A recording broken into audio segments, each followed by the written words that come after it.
নমস্কাৰ এই মুহূৰ্তত এটা অত্যন্ত গুৰুত্বপূৰ্ণ খবৰ দিব বিচাৰিছো পুনৰ দৰিদ্ৰ জনতাৰ ওপৰত চৰকাৰৰ মাধমাৰ হঠাৎ ৰাজ্যৰ ব্যক্তিগত খণ্ডৰ চিকিৎসালয়ত বন্ধ হৈ পৰিল আয়ুষ্মান আঁচনিৰ সুবিধা বঙাইগাঁৱৰ এখন ব্যক্তিগত খণ্ডৰ চিকিৎসালয়ৰ ঘটনা এতিয়া পোহৰলৈ আনিছে অসম চৰকাৰৰ হঠকাৰী সিদ্ধান্ত ৰাজ্যৰ একাংশ ব্যক্তিগত খণ্ডৰ চিকিৎসালয়ত বন্ধ কৰি দিয়া হ'ল আয়ুষ্মান আঁচনিৰ সুবিধা বঙাইগাঁৱৰ এখন চিকিৎসালয়ৰ চিকিৎসকে পোহৰলৈ আনিছে ভয়ংকৰ তথ্য স্বাস্থ্য বিভাগৰ এক হঠকাৰী সিদ্ধান্ত আৰু আয়ুষ্মান কাৰ্ডৰ সুবিধা বন্ধ কৰি দিয়াৰ লগে লগে এতিয়া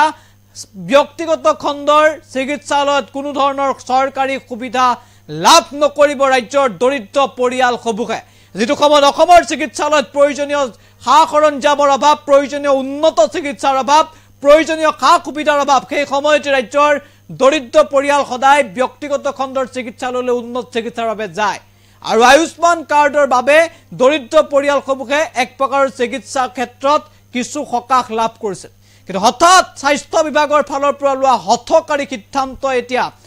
ৰাজ্যৰ জনতাৰ মূৰত আন এক ৰাম টাঙুন শুধাইছে হিমন্ত বিশ্ব শৰ্মাৰ নেতৃত্বাধীন এই চৰকাৰখনে প্ৰতি মুহূৰ্ততে জনতাৰ বাবে কাম কৰাৰ কথা কয় কিন্তু সেইখন চৰকাৰৰ স্বাস্থ্য বিভাগ জোৰ স্বাস্থ্য বিভাগৰ দায়িত্বত আছে হিমন্ত বিশ্ব শৰ্মা এই স্বাস্থ্য বিভাগৰ এক হঠকাৰী সিদ্ধান্তৰ তথ্য পোহৰলৈ আহিছে ব্যক্তিগত খণ্ডৰ যিসমূহ হাস্পতাল আছে এই হাস্পতালত এতিয়াৰ পৰা বা চিকিৎসালয়ত এতিয়াৰ পৰা আয়ুষ্মান কাৰ্ডৰ সুবিধা হয়তো আপুনি লাভ নকৰিব কাৰণ এখন ব্যক্তিগত খণ্ডৰ চিকিৎসালয়ৰ চিকিৎসকে পোহৰলৈ আনিছে ভয়ংকৰ তথ্য যে বন্ধ কৰি দিয়া হৈছে ব্যক্তিগত খণ্ডৰ চিকিৎসালয়ত আয়ুষ্মান কাৰ্ডৰ সুবিধা সবিশেষ এনিটক্সৰ দৰ্শকৰ বাবে এই মুহূৰ্তত লৈ আহিছো ৰাজ্যৰ ব্যক্তিগত চিকিৎসালয়ত বন্ধ হ'ল আয়ুষ্মান আঁচনি হঠাৎ বন্ধ হৈ পৰিল আয়ুষ্মান কাৰ্ডৰ সুবিধা ৰাজ্যৰ একাংশ ব্যক্তিগত চিকিৎসালয়ত এতিয়া হাহাকাৰ অৱস্থা আয়ুষ্মান কাৰ্ডৰ হিতাধিকাৰীলৈ যেন বেয়া খবৰ হাস্পতালত কাম নকৰিব এতিয়াৰ পৰা আয়ুষ্মান কাৰ্ডে চৰকাৰে ব্যক্তিগত হাস্পতালক দিবলৈ বাকি আছে কোটি কোটি টকা লোৱাৰ আছাম হাস্পতাল এণ্ড ৰিচাৰ্চ চেণ্টাৰত বন্ধ আয়ুষ্মান কাৰ্ডৰ সেৱা অধিকাংশ ৰোগৰ চিকিৎসা নাপাব বুলি ঘোষণা কৰিলে হাস্পতাল কৰ্তৃপক্ষই পূৰ্বে কেইবাটাও জটিল ৰোগৰ বাবে প্ৰদান কৰা হৈছিল আৰ্থিক অনুদান ৭০ ঊৰ্ধৰ সকলো লোকৰ বাবে উপলব্ধ আছিল আয়ুষ্মান সেৱা আয়ুষ্মান কাৰ্ডৰ জৰিয়তে ৫ লাখ টকা পৰ্যন্ত চিকিৎসা সেৱা প্ৰদান কৰা হয় ৰোগী ইয়াকে লৈ ৰোগী আৰু আত্মীয়ৰ মাজত এতিয়া তীব্ৰ প্ৰতিক্ৰিয়াৰ সৃষ্টি হৈছে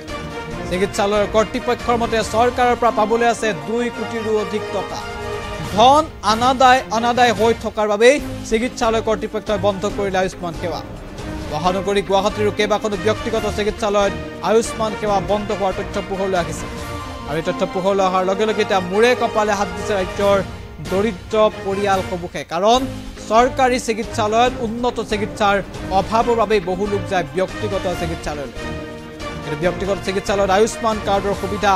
বন্ধ হোৱাৰ তথ্য পোহৰলৈ আহিছে ইয়াকে কেন্দ্ৰ কৰি এটা ব্যাপক প্ৰতিক্ৰিয়াৰ সৃষ্টি হৈছে ৰাজ্যজুৰি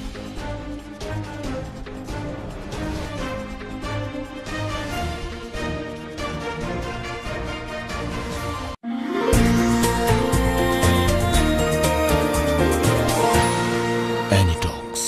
হুতৰ বিপৰীতে ৰাইজৰ স্বাৰ্থ